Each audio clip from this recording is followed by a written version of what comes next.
Hey, architecture firm owners and emerging leaders. Get ready for unparalleled insight into the development of a world-class architecture firm and a worldwide organization driving the digital transformation of the design and construction industry. With Build Smart, the podcast that's changing how our profession operates. We share the incredible stories behind innovation in the building industry with my friend and co-host, Patrick McLeamy, FAIA, former CEO of the international architecture firm, HOK.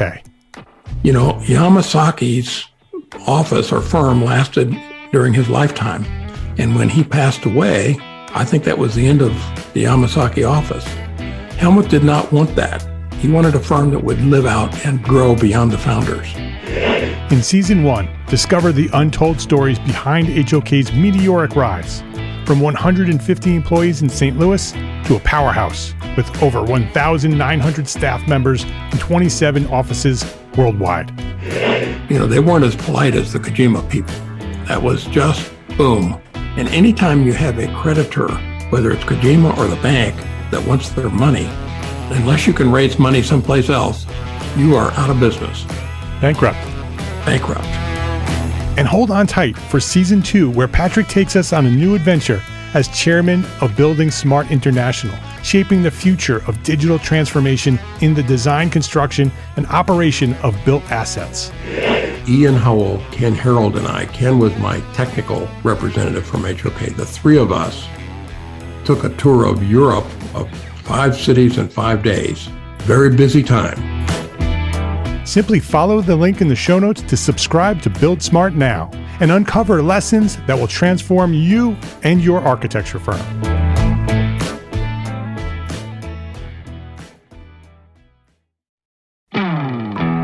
Hey, architecture firm owners and emerging leaders.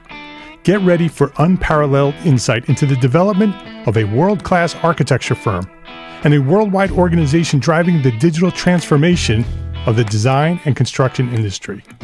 With Build Smart, the podcast that's changing how our profession operates. We share the incredible stories behind innovation in the building industry with my friend and co-host, Patrick McLeamy, FAIA, former CEO of the international architecture firm, HOK. You know, Yamasaki's office or firm lasted during his lifetime. And when he passed away, I think that was the end of the Yamasaki office. Helmut did not want that. He wanted a firm that would live out and grow beyond the founders. In Season 1, discover the untold stories behind HOK's meteoric rise, from 150 employees in St. Louis to a powerhouse with over 1,900 staff members and 27 offices worldwide. You know, they weren't as polite as the Kojima people. That was just boom. And anytime you have a creditor, whether it's Kojima or the bank, that wants their money, unless you can raise money someplace else, you are out of business. Bankrupt. And hold on tight for Season 2, where Patrick takes us on a new adventure as chairman of Building Smart International, shaping the future of digital transformation in the design, construction, and operation of built assets. Ian Howell, Ken Harold, and I, Ken was my technical representative from HOK. The three of us took a tour of Europe of 5 cities in 5 days. Very busy time. Simply follow the link in the show notes to subscribe to Build Smart now and uncover lessons that will transform you and your architecture firm.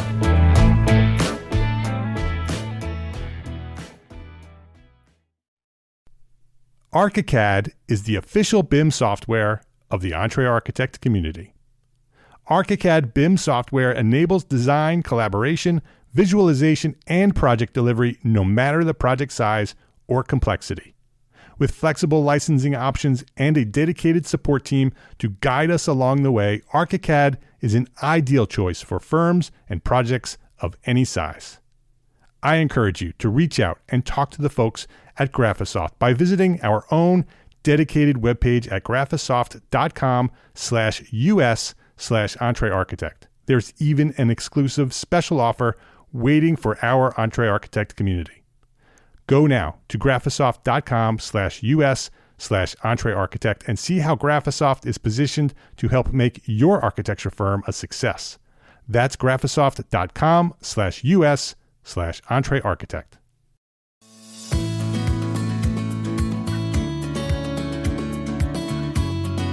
My name is Mark R. LePage, and you are listening to Entre Architect Podcast, where each week I speak with inspiring, passionate people who share their knowledge and expertise, all to help you build a better business as a small firm entrepreneur architect. Michael Poris, welcome to Entre Architect Podcast. Mark, it's great to be here. Oh, it's great to have you here. I'm super interested in this conversation, the work that you're doing in Detroit and the projects that you're working on. So I'm looking forward to having this conversation. Detroit is one of those cities that I went to visit Detroit as a very young child.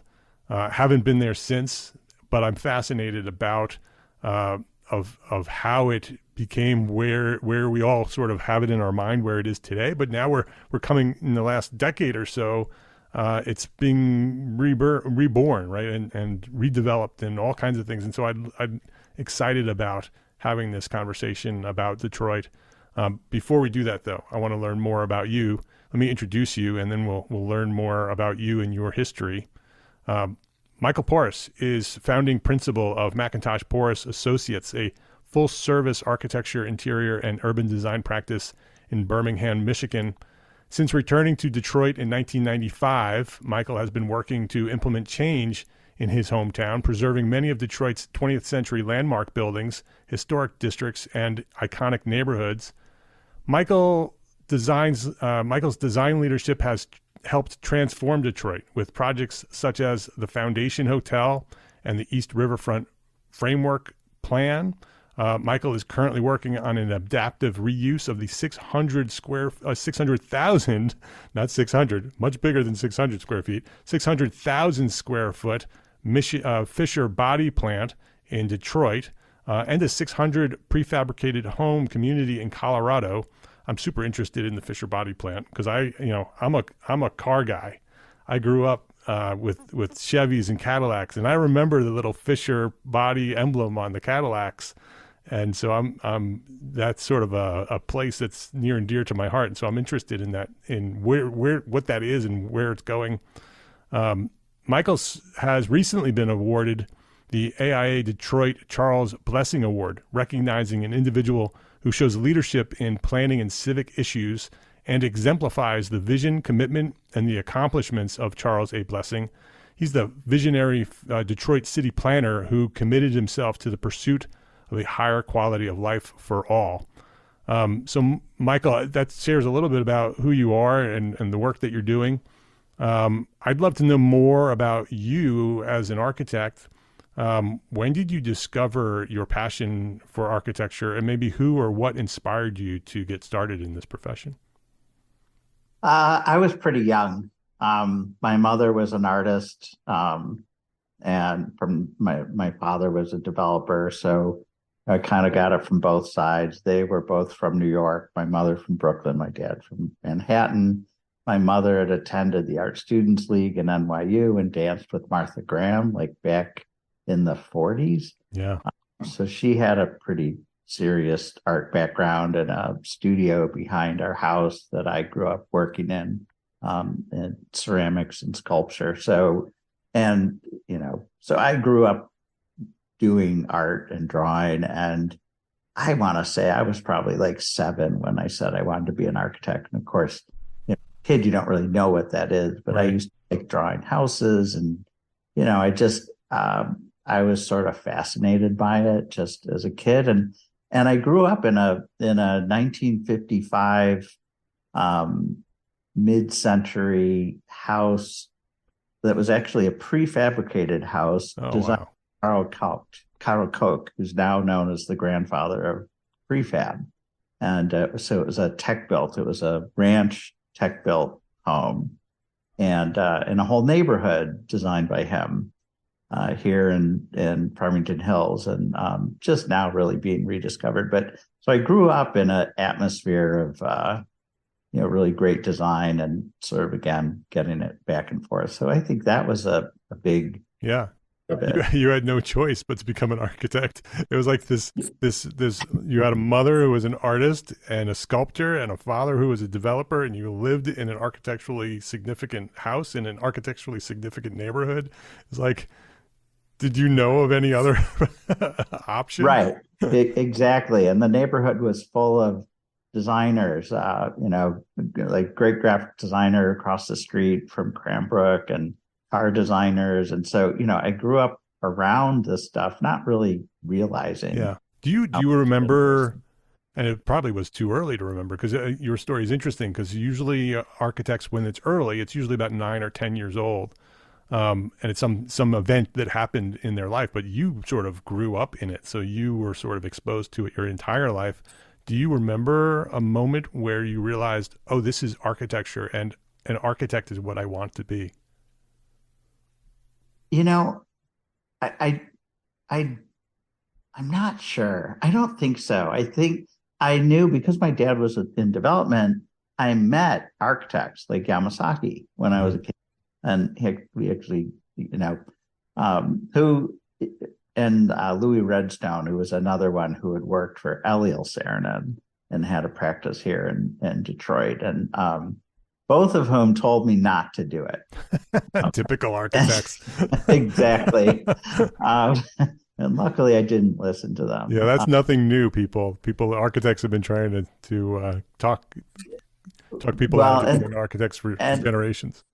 Yeah. And so it's, I think it's something to be really conscious of when, and frankly, I've been telling people lately that, the excuse was, oh, it's really hard and you'll never make money. And I think these days that's not necessarily true. Agreed. Principals in firms actually can make quite a bit of money, especially bigger corporate firms. And I don't think that gets said to students that often. Yeah. So it's not really the poor man's profession that it used to be. And there's a shortage of architects. So I think it's a disservice to continue that, that narrative. So you were exposed early, lived in a home that was architecturally significant. So when you decided you were going to be an architect very, very young, so how did the path to becoming an architect look for you? So, I took drafting classes in high school and, was working in my mother's studio all the time after school. So I grew up around it. All my parents' friends lived in modern homes with Eames and Knoll and, all the great furniture. So, when I'd go to other people's houses that were like colonial, I'd be like, I thought there was something wrong with us because it was like different than, people. Little did I know I was super lucky to have, an Eames rocking chair from 1953 and a George Nelson dresser in my room, growing. Wow. So I had this idea of architecture. So I always thought, well, when I go to college, I'm going to study architecture. Now, and I worked in high school. I worked in a firm that used to do a retail firm that did all the Kmarts across the country. So I was drafting Kmart parking lot. Yeah. Which is kind of funny. But so I started early. And I I lived in Israel for a year after high school. And traveled, and that was a great experience. And then came back and went to school, started school to be an architect, and was immediately confronted with the prerequisites for bachelor of science, the stuff I wasn't crazy about, like chemistry and calculus, and but I got through it. I went to Michigan undergrad, and then worked during the summers in a firm here that was 4 partners that came out of Yamasaki's and one from IMP. One of them had been the project architect for the World Trade Center. I'd worked on it for like 10 years. And so, the drawings for that were in the print room where I was going through, it's like, and then I graduated from Michigan and I went to New Haven, Connecticut and started working for Caesar Pelli. and attended Yale part-time, focusing mostly on history of art, history of architecture, modern history. Worked at Caesars, started there in 85 when there were 15 to 20 people in the office, just coming out of the early 80s recession, and was there for 2 years. Well, it grew to 75, but great period to be there, and worked on, I don't even know how many projects, but projects all over the place, from Carnegie Hall addition to Pacific Design Center to projects and all over. It was a great experience. And then I left there and I went to California to go to SciArc. And so in 87, that was the year Michael Rotundi took over. And so my first semester I had Tom Main for my studio, which was great. And Wolf Pree had just started teaching there that semester, and Todd Williams. And, it was like, Denari, like Peter Zumthor was teaching there. Like it was, an amazing. All the icons, the modern icons of the time. Except they weren't icons yet. Right, exactly, before, right. Yeah, I mean, this was 87. So certainly Morphosis was known, Todd Williams was known, but, it wasn't, Peter Zumthor was not known at that point. So I had amazing teachers there at SciArc. So I had Tom, I had Wolf Pree, I had Robert Mangurian, I had Craig Hodgetts and Bahram Shardell, and Anthony Bidler and Kurt Forrester, and just like it couldn't have been a better time to be there. And being in LA, my first year, I was working at Frank Gehry's office and Richard Meyer's office, building models and doing stuff. So it was just a great place to be in the mid to late 80s. And then I worked for Tom for Morphosis for 2 years while I was in school, and graduated in 1990 into that recession. So I went to work in Japan for 4 months, working on a theme park in Kyushu in the southern island of Japan. That was how did you end up in Japan? Just chose we have to get out of here. I'm going to Japan. No, it was through a friend. A friend's boyfriend was the head of design at this Landmark Entertainment, who did a lot of theme parks and Universal Studios and stuff like that. And they were hiring architects to go to Japan. So I sent in my portfolio. I went to interview. So it was an opportunity. Yeah, I didn't even know what the job was. They hired me, paid me double what I'd been making, sent me to Japan. I'm like, great. How long were you in Japan? 4 months. And it was really beautiful. On the southern island of Japan, Beppu, which is like a vacation city. It's like their Las Vegas, only it's 4,000 onsen, 4,000 hot springs, right on the ocean. It was just great. Were you there long enough to learn Japanese? I did have a tutor, and I learned enough to travel around. Yeah, I spent a month at the end traveling around Japan, and 2 weeks in Kyoto alone, visiting temples and tea houses and gardens, and Ando's work is really what I fell in love with. Yeah, one of my favorites. So that was a great, and honestly, it really changed my point of view, because at that point I'd been in school for like 10 years. And next thing I know, I'm in Japan working with artists at the theme park, design directors and colorists, and different point of view. And I realized how dogmatic we were, even though I had this really broad experience. We don't realize how dogmatic we are as architects until we work with artists. Yeah, we have rules for themselves. Yeah. So that was great. And then, and honestly, just the time I spent looking at the landscapes and the gardens and the temples and the tea houses, and just, it really changed some of my point of view. So what brought you back to the U.S. after 4 months? Well, I had a 3-month contract, so travel around for a Got it. month. Okay. I came back and went to work for Keating, Van Jernigan, Rote, Richard Keating, Lauren Rote. It was like a spin-off of SOM at that time. Was there for 2 years as a senior designer, and So back in California. back in LA, yeah, and then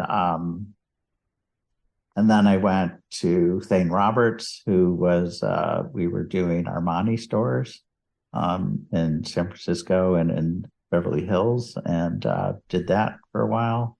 And basically at that point it was recession, so it was just following like wherever the work was. Right. Yeah. I remember that recession. Yeah, I was lucky that I was the most I went without working was a month, so I just kept following the work. Yeah. And then they'd run out of work, and I'd go on to the next one. And by the end of that, by '94, I was working at the Nadel Partnership, which was a big corporate firm, and doing a lot of work in China. It was early into China, almost 30 years ago. And that was fascinating. And actually, a lot of it was master planning and city planning, all just giant scale, like 50,000 units of housing. And,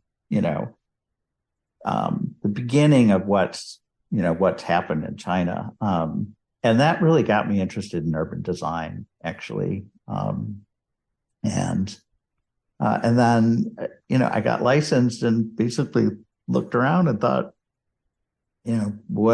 where do I want to be in 5 years? And that was what made me realize, what did I do all this for? And to go out on my own and to do my own work. There was nobody left I wanted to work for to learn. Yeah, I mean, with that resume, it's like you checked all the boxes. It's like, where do I go now? I've done it all.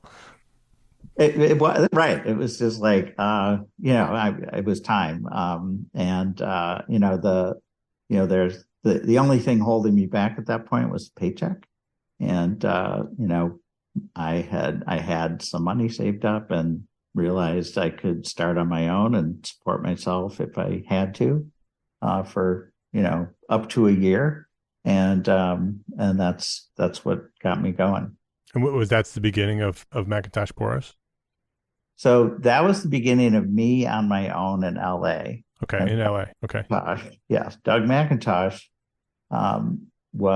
we grew up together in the same neighborhood. He was in a 2-story tech built home. So another born architect into. Exactly. We grew up, we used to take art classes together. We were friends. We went to Michigan together. Then we went to New Haven together, worked at Cedar Pelly. He stayed and finished his master's at Yale. I went to California. He got a project in Detroit back around this time, '94.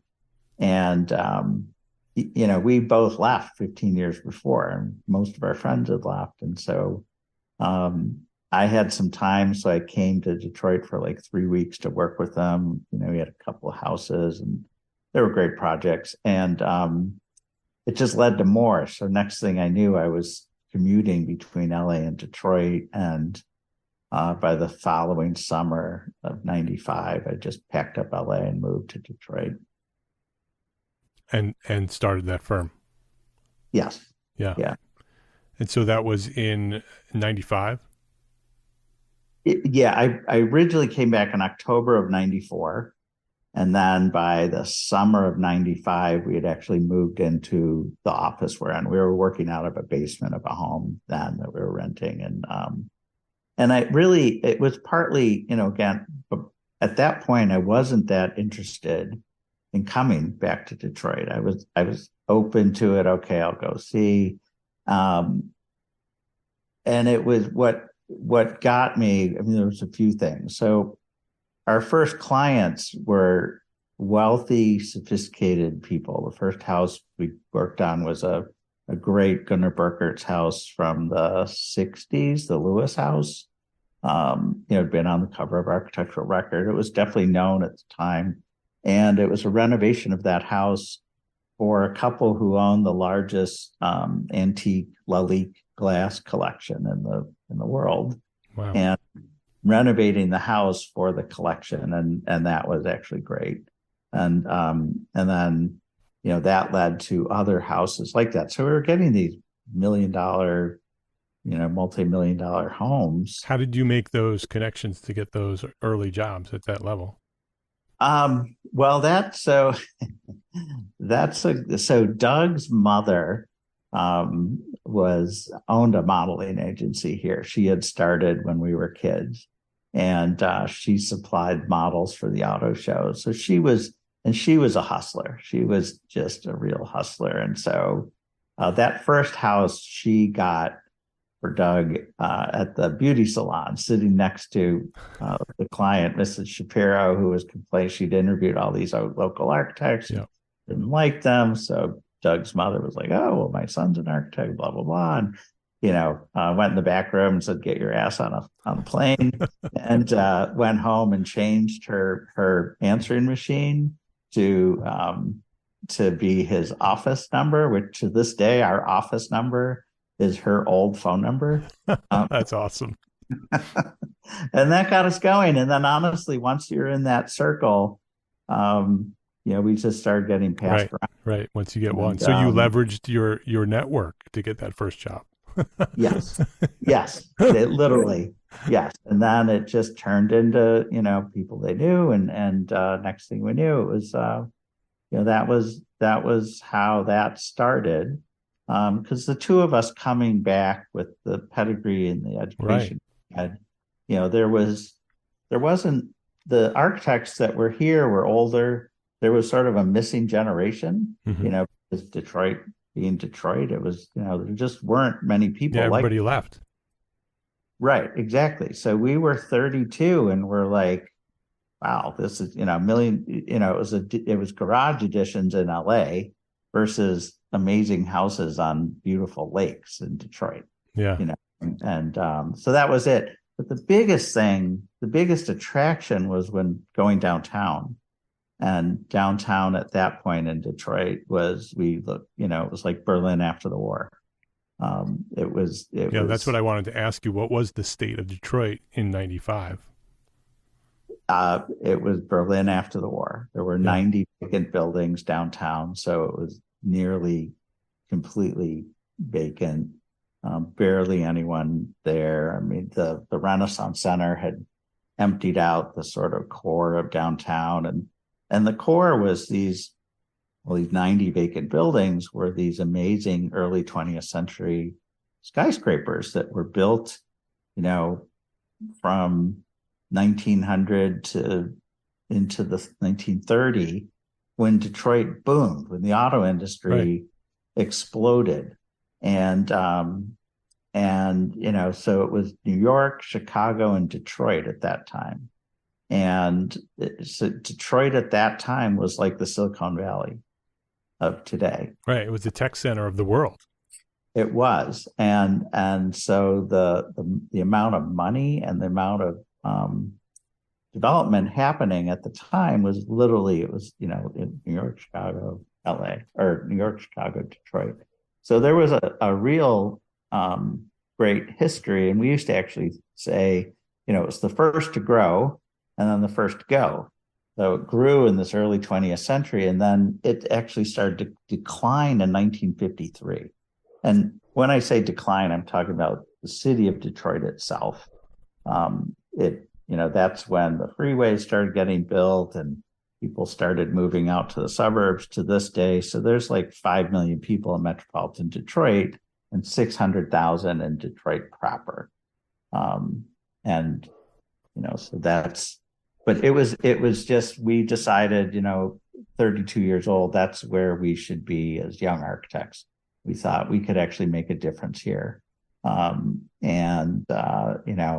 New York and LA and Chicago and San Francisco, they were done. They were out of the oven, of course there's stuff to do there, but as young architects, doing these, $1 billion homes and, starting from, I don't want to say nothing because there was stuff there, but very little development happened in the city.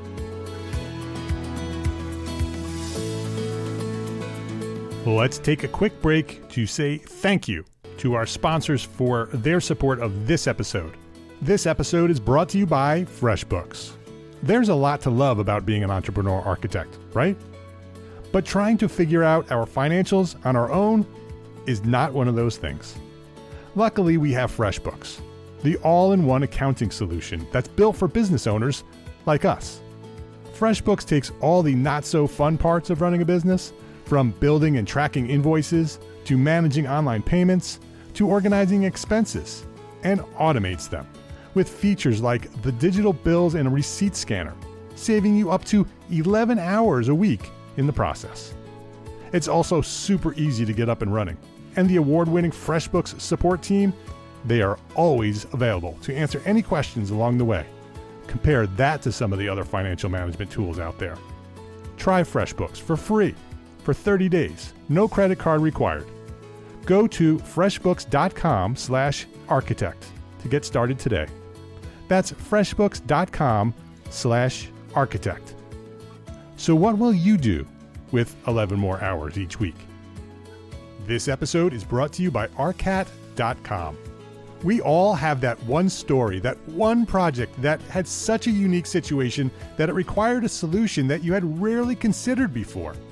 We share these stories in private professional circles with our friends and our colleagues, but there has never been a collection of these stories of conflict and triumph all in one place until now.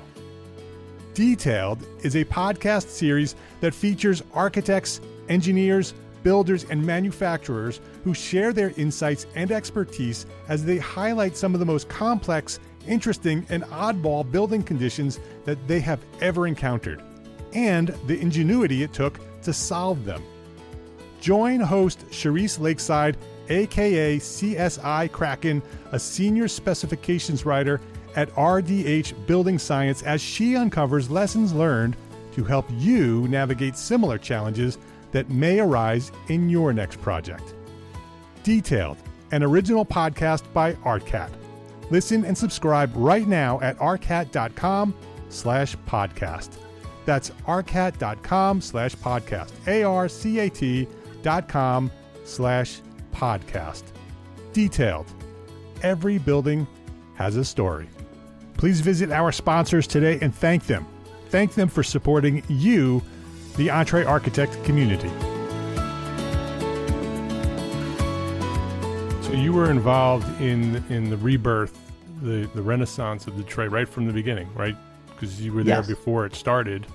Yes. What started it? How did it begin to come back? Well, so it never really went away. It had declined for sure. Right. There were always people trying to get it going, but it was a struggle.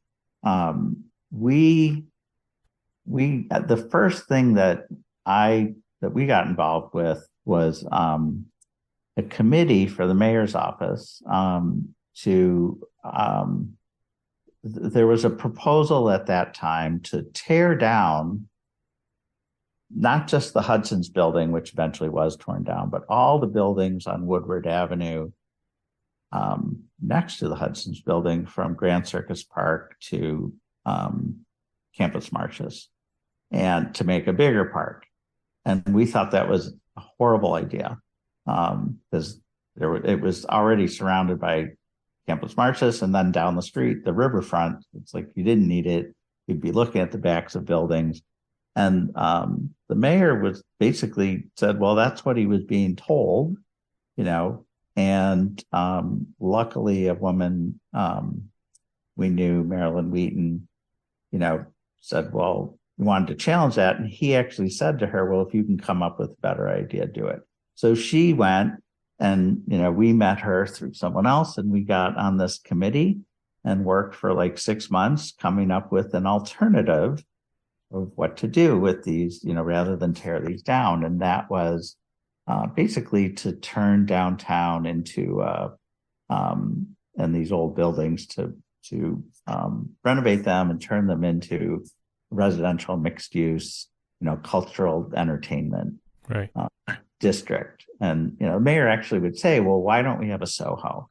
And, so it was like, so we looked at cities, a lot of other cities around the country, Denver and Charlotte and Charleston and Milwaukee, places that some of these things were happening. And then coming from LA, Pasadena, Old Town Pasadena and Santa Monica, like I'd already seen that happen. New Haven had some of this happen that Doug had actually worked on there in the Ninth Ward. So we had some background. So we developed this plan. It's called the New Avenues Plan. And the mayor took it, and out of that in 96, the downtown Detroit partnership was formed. And that was a public-private entity to actually make this happen. And that was sort of the beginning of it. Wow. So that project was the seed of this new renaissance that we all hear about in the news. That was the beginning of it, the tipping point. It was a very little tipping point. Yes. The tipping point of architects actually saying, hey, wait, don't tear these down. Right. We can renovate them. We can turn them into something. They're worth something. And everyone looks at these other cities, but meanwhile, all anyone did here was tear things down. Right. So yes, that was the beginning. And then, so this is 96. And then we spent the next year, the rest of the 90s trying to convince people to renovate buildings and, or mothball them and not tear them down. Yeah. What was your argument for saving historic architecture rather than just tearing it down and putting up something new and modern? Well, there was a few. One was they were Detroit. If you lost those, you'd have nothing. So you would be building Dallas or Atlanta or, right. Basically, it wouldn't be authentic. And they were rich and you couldn't replicate these right. today, and that was a big one. The more important one that actually got headway was the financial argument. So we knew Doug was very involved in preservation and was the head of preservation wing. And we knew about things like historic tax credits, and nobody was utilizing them here. So there was federal historic tax credits, and then we actually helped work on getting the state to create state historic tax credits. And we actually we helped create some historic districts so that when developers went to try to tear something down, they would have to go to the historic district commission. Right, so right. It was like a way to sort of like sneakily, right, put some barriers in the way so it wasn't so easy to just tear things down. Exactly. Yes. And so we spent a lot of time doing that, which from my background, all this modern stuff, the kernel for me was, if you look back at like Mies, that glass tower he designed for Berlin, that beautiful rendering of the glass tower within, and maybe it was Vienna, I don't remember. But, so to do modern, you sort of need the context. And it's like, we didn't want to lose the context of the city. So right. Eventually we knew someday, which is now, maybe we'd be building new buildings. And so it's like, not only renovating them and turning them into, residential, commercial, mixed use, but, eventually building things in contrast to them. Yeah. Yeah. Because as you described your background with all of that modern architecture and all the experience in those modern firms, and then knowing where you are today in Detroit and doing, or have your history in Detroit, saving and renovating and restoring the historic buildings, it's very interesting to hear that becomes the foundation, sort of the context of which then you can go back to your modern roots and design something with some context that you can reflect and respond to. Yes. Very interesting. Yeah. Well, the context to me was like Richard Serra, the way Richard Serra looks at context and the way his work, is, makes you look at that context in a different way. So I wasn't necessarily looking at it contextually like in postmodernism. Oh, sure. Right. Yep.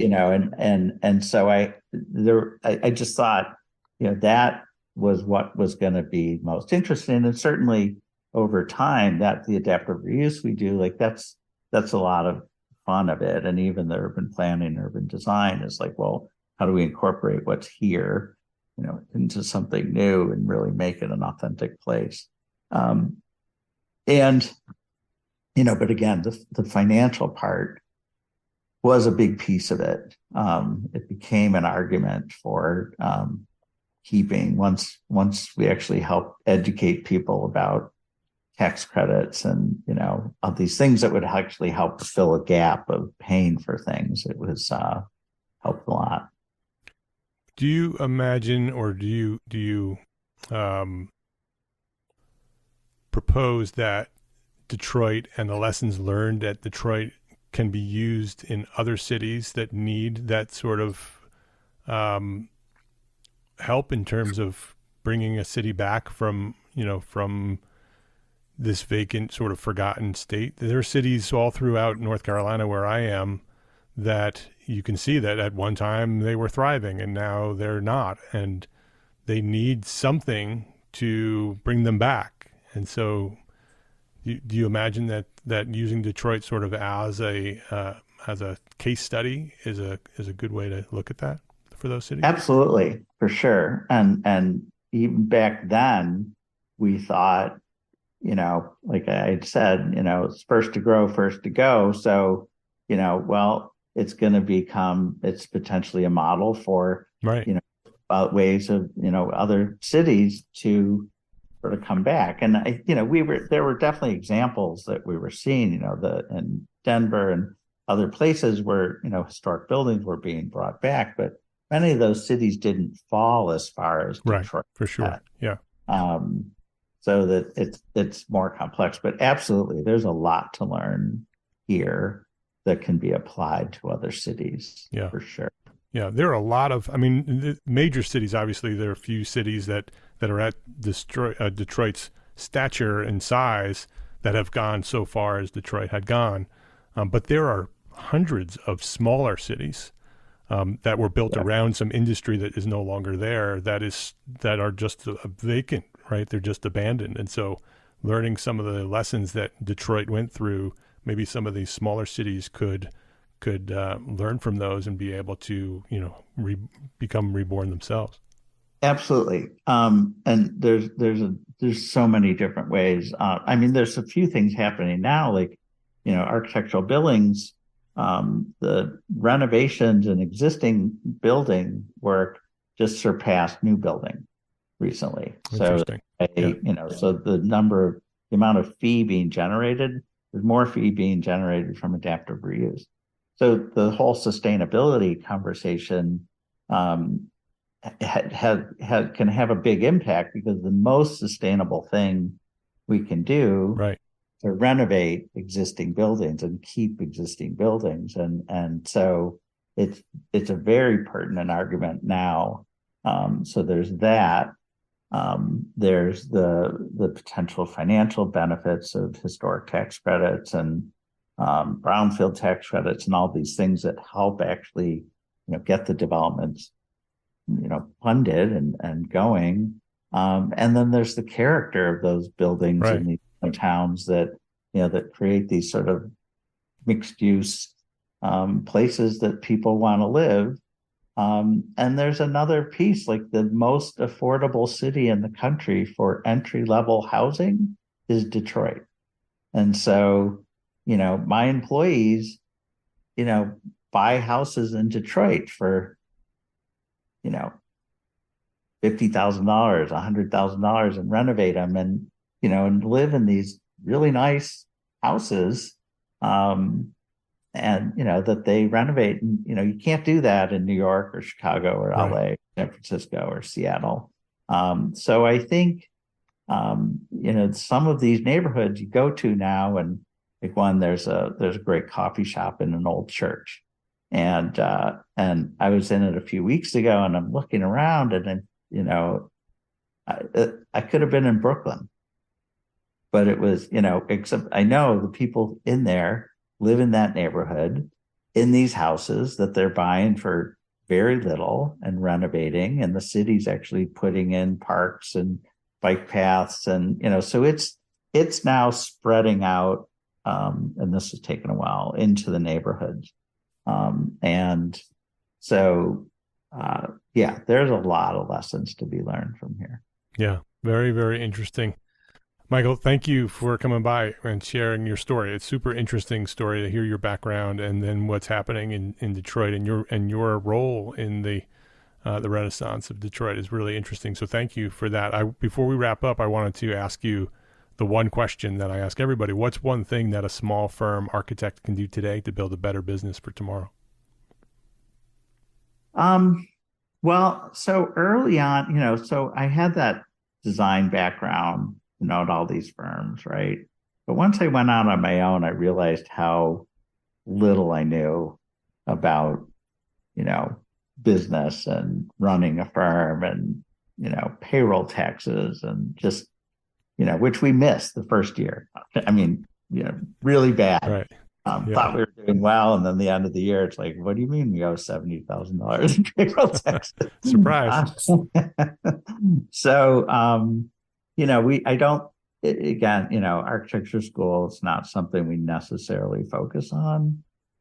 So I learned from some other architects that, the AIA, which I had, of course, never been part of or thought about, because when you're in school and you're in design field, we all think, oh, bad.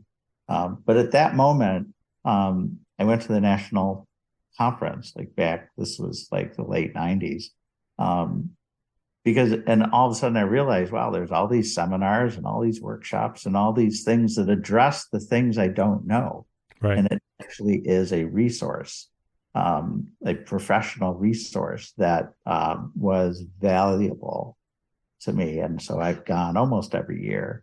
And I recently, this last one that was in Chicago, I took, 4 or 5 people from my office, so that they could walk the floor and see the products and go to these seminars. And I think it's very valuable as a professional, tool. Yeah, I agree. I've been to the AIA conference as far back as I can remember. I don't remember where I started, but I go every year, and we'll be there again in San Francisco. At Entre Architect, every time we go, we sort of grow on what we do there and bringing our community together while we're at the conference. And so hopefully we'll see you in San Francisco. We'll be there. Yes. And we look forward to it. That's a great suggestion and answer to that question. Good. All right. The last one that was, I'm sorry. Go ahead. The last conference that was in San Francisco, I basically did the tour the whole time. And there was an article in the paper. They interviewed me and pointed that out, because I went to the convention, but all I did was the tours. Yeah. Because the tours are always amazing.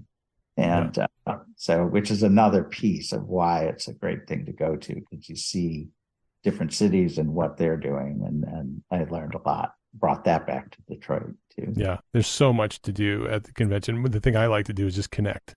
I like to connect with the people that I interact with every day online and have an opportunity to, meet them one-on-one and say hi and network and sort of dream about what we can do and sort of help one another grow. Yeah. Well, on the floor, building in Detroit, it's expensive, and the rents and we've had to figure out how to build for less. Yeah. So I would go and search the floor for products, especially exterior products that, we could use to help bring the price cost down. and that was great. Yeah. His name is Michael Poris. You can learn more about Michael and the work that he's doing in Detroit at McIntoshPoris.com. They're also active on Instagram and Facebook. We'll have links to all of that on the show notes, so just go to the show notes for this episode at entrearchitect.com/podcast. Michael, thank you for the work that you do. Your story is fascinating to hear your story and all the traveling and all the firms that you've worked in and the work that you're doing today in Detroit, helping Detroit come back from what it once had declined to become. And your role in that is interesting, but I appreciate you for that. I appreciate you for going back to Detroit and helping Detroit become what it is today. And so thank you for that. And thank you for coming by here and sharing your knowledge at Entre Architect Podcast. Great. Thank you. If you liked this episode of Entre Architect Podcast, please share a rating, write a review, share a link with a friend. That's how Entre Architect has grown to serve thousands of architects just like you. Please share a rating, write a review, share a link to this episode with a friend. I'd appreciate it. Links to all our sponsors and all the resources we discussed today are available at the show notes for this episode, found at entrearchitect.com/podcast. Entre Architect is a member of the Gable Media Podcast Network. It's the network dedicated to architects, engineers, and construction pros. Listen and subscribe to all the shows at Gable Media at gablemedia.com. That's GABL media.com. Go check it out. We have, I think, 13 podcasts over there now. gablemedia.com. And before we wrap up, a special thank you to our partners at Graphisoft for helping our community of architects make the transition to BIM with ArchiCAD software. Go now to graphisoft.com/US/EntreArchitect and see how Graphisoft is positioning to help make your architecture firm a success. Visit graphisoft.com/US/EntreArchitect to learn more. Thank you very much for listening to this episode of Entre Architect Podcast. My name is Mark R. LePage. Love, learn, and go share what you know.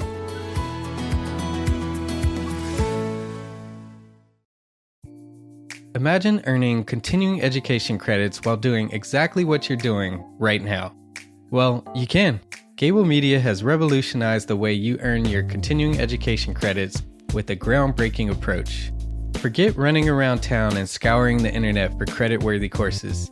Fulfill your CE requirements effortlessly by listening to engaging podcasts just like the one you're listening to now. Our podcasts are designed to educate, entertain, and inspire, all in a user-friendly environment. But wait, there's more. Architects, Gable Media is also approved as an AIA continuing education services provider. Upon completion, we handle everything, from reporting your hours directly to the AIA to storing your certificates in your personal Gable Media profile for your self-reporting needs. So follow the link in the show notes and start earning your credits in the most innovative and entertaining way possible with Gable Media. Attention architects and creative minds. Get ready to supercharge your brand with Build Your Brand, the podcast that's unlocking the secrets of branding success for creatives.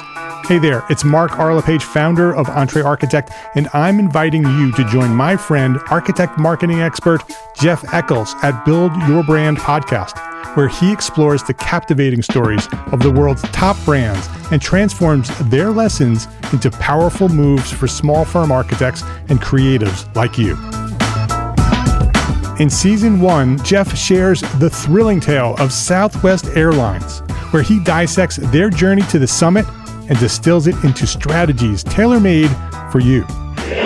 It's important to keep in mind that companies like Southwest compete in the real world, just like you, and face real-world challenges, just like you.